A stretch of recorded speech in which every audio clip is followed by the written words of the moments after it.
welcome back to your Mindset Monday. So I'm Fran Excell, mindset and personal development coach, and what I do is I help other women find their positive pants and start to live a life that they really, really love. No more waiting around, wishing your life away, living for the weekend. None of that, thank you very much. So today, what I want to talk about is procrastination. It's something that we all struggle with, me included. But I have a few little tips and tricks up my sleeve to put that procrastination monster back in its place. So what I'm going to do is go through some of that with you today, and hopefully you will get some value. So what I'm going to do is start with why we tend to procrastinate. So number one is overwhelm. Overwhelm is something, as soon as we see something that's big and scary, we're like, no, can't do it, can't do it, can't do it. So that's number one. Fear of failure is a massive one. We often don't start things that we really want to start because we're scared that we're not going to do them. We're scared that we're going to fail at them, all of those different things. A lack of motivation is another big one. Not being hugely attached to why you want to achieve what you want to achieve, or that you just really don't want to do it. And then there's hundreds of things that we just don't want to do. So that is another one.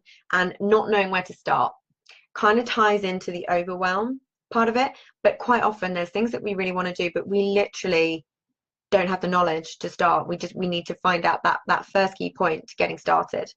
And then perfectionism. Perfectionism is a huge one. You don't want to start because you think to yourself already before you've even started, well, what if it's not good enough? What if I don't like it? And you will, perfectionism in itself is a form of procrastination.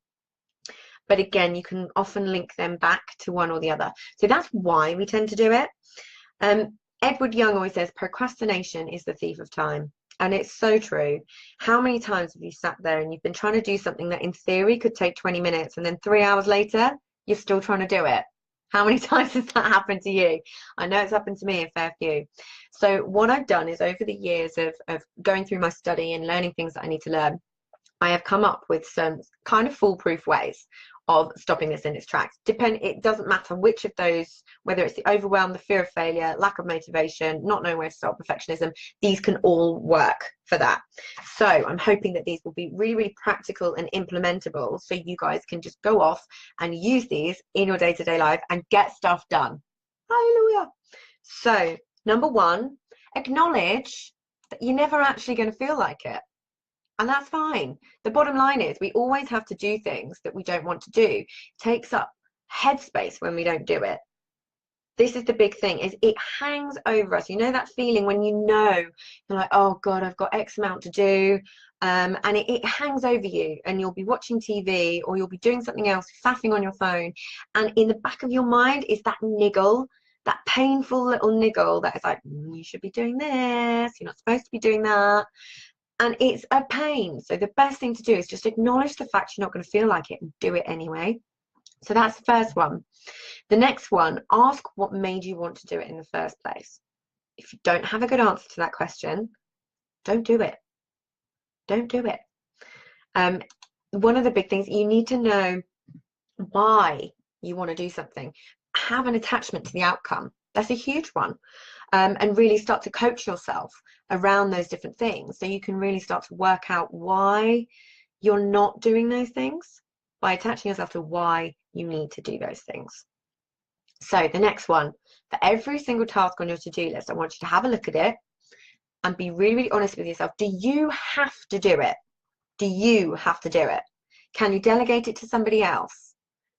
Does it actually need to be done at all? When it comes to delegating, for me, I like to look at things in terms of, okay, how much is an hour of my time worth? And how long will that task take? If it's outside of my zone of genius, I will outsource it to somebody else because my time is worth more. So that's a huge one. Does it have to be done by you? Break down those tasks into smaller, more manageable chunks with deadlines. So, for example, say you want to write a novel. You look at that goal and you're like, write novel.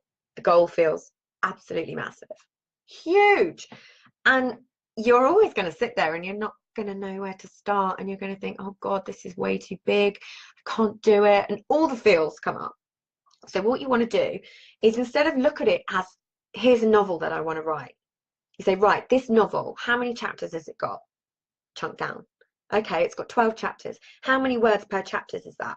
Per chapter is that? And then it chunks down again. Then you can see the number of words you need to write to complete X amount of chapters. And then you can create this entire timeline when all of a sudden you're not procrastinating over writing that novel anymore because it feels easy. That's what you're going to do, is make things feel easy. So that's my top tip for that one. Remove distractions. We are all guilty of this, and I am terrible for it. So we all know what our distractions are. So for me, it's my phone. I run a business from my phone. I run a life from my phone. It's ridiculous how much my phone can then make me procrastinate. So don't do it to yourself. Get it out the room. Get it out the room. If you've got friends, family, kids, whatever it may be, just say to them, right, I need an hour. And in that hour, it's my time. And I want to get this stuff done, and tell them they're not allowed to interrupt you while you're doing it. So that's the next one. Then it comes into the little coaching questions, because what I want you to start doing is coaching yourself around these things. So ask yourself, how will you feel once this is done? If you can attach yourself to that and you feel good, if, like, more often than not when I'm asking my clients this, okay, how are you going to feel when it's done? And they go, oh my God, I'm going to feel amazing. Then you've got that drive, that motivation, that get up and go to actually want to do it. Ask yourself, what are the consequences of you not doing it? What will it mean for you and your life if you don't do it? Does it mean staying stuck exactly where you are? What does it mean to you? And what are the consequences of not doing it? And then ask yourself, what is really stopping you from getting it done? Get really honest with yourself. What is stopping you from doing this thing that you actually really want to do? Another practical one. So this helps with the overwhelm angle of procrastination. So one of my favorite organizational tools is what I call my scary to-do list brain dump. Now what you do is you take an A4 page landscape, split it into 3 columns. In your first column, you literally brain dump every little thing you can think of that you need to do. Every little thing that you can think of, and you're going to feel overwhelmed. You're going to look at it and you're going to be, oh God, how am I ever going to do this? Then that's when the next stage comes in. In the middle column, what you do is you look at that list and you pick out, being really honest with yourself, what are the things that really have to be done this week? Really honest with yourself. That's important. So then you have a list in the middle. And then in your final column, you split it out into 7 days. So on Monday, and it has to be on the day. So on Monday, you pick 3 things from your middle list and put it in there. Now what this does is, say for example, you're looking at your scary to-do list brain dump and you only achieve 3 things. How are you going to feel? You're going to look at it and go, oh my God, I've like not achieved anything today. I'm useless. All those feels start coming through and you feel rubbish because you feel like you've not done anything. But doing it this way, and you pick those 3 things, your situation hasn't actually changed. The amount you have to do hasn't actually changed, but the way you think about it absolutely has. Because when you achieve those 3 things, and if you achieve them early, by all means, add an extra one to it. Think about how you're going to feel at the end of that day. You're like, wow, I got my 3 things done, and I added an extra one. Amazing. Like, you're going to feel so good for having that. So then the next one, Brian Tracy. Big fan of Brian Tracy. So he wrote a book called Eat That Frog. Now, what he teaches is that by tackling the biggest, ugliest, most difficult task on your list first, everything else is a breeze. So what you need to do is tackle that horrible thing, because what you can end up doing is using all those little things you've got to do as an excuse, because you don't want to do the big thing, because that's the big scary thing. But that actually doesn't help you. You waste time that way. So if you tackle that big scary one first, everything else feels so much easier, and because you already have that sense of achievement driving you. Another big one is enlist help. So a lot of us, especially when it's big goals, because a lot of the time with procrastinating, especially if it's something like you want to go to the gym or something like that, you need that accountability to yourself, because you need to form that habit. And that is the section that's really hard, is forming the habit. It takes at least a month to form a habit. So get yourself an accountability partner, get yourself a gym buddy, someone that you need to answer to get things done. So it's not just yourself. You're not left to your own devices. It could be a friend, a colleague, a family member.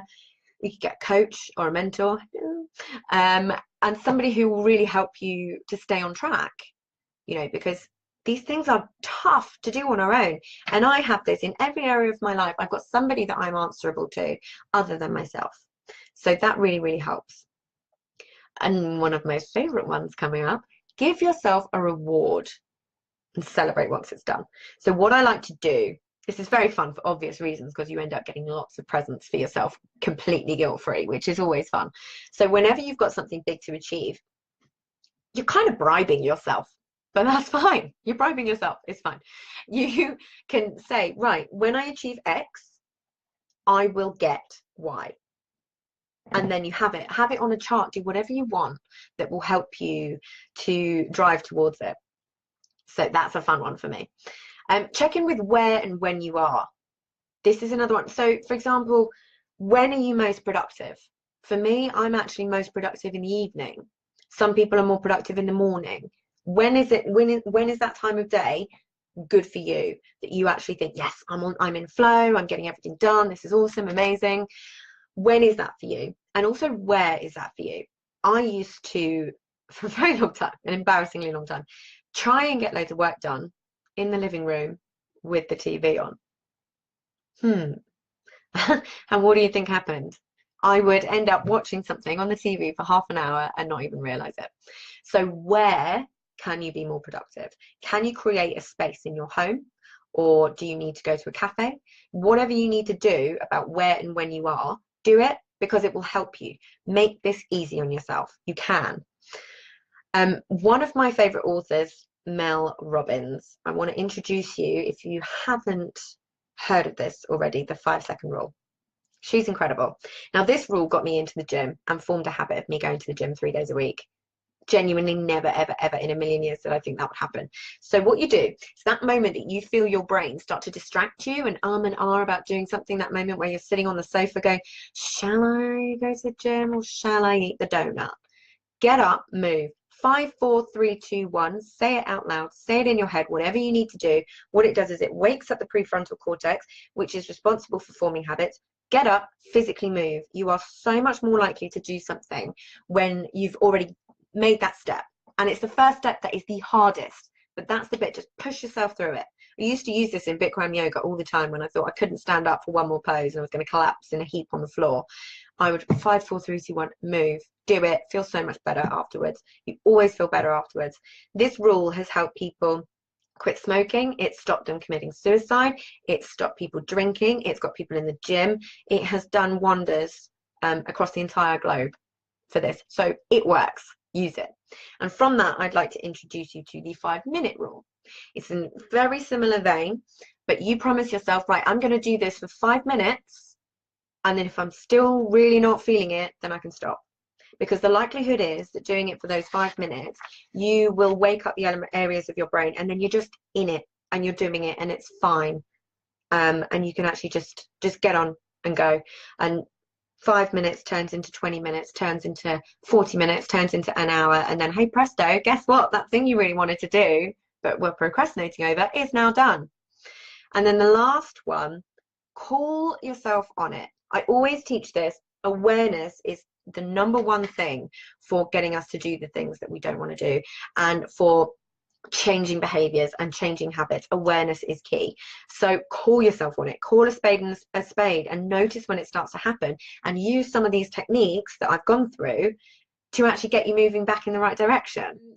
All of these things are tried and tested. They're all the methods. I've tried so many things, and these are honestly tried and tested methods, and they will help you push through those horrible little moments where you don't want to do stuff that you actually really want to do, and have helped me start a business while working in a demanding 9-to-5 job with a 4-hour commute, and retrain and do all these things, all these amazing things I just wouldn't have done had I not used some of these techniques to push through.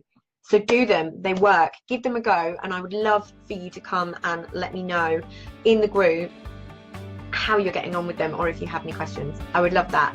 But until then, I will see you next week. Bye.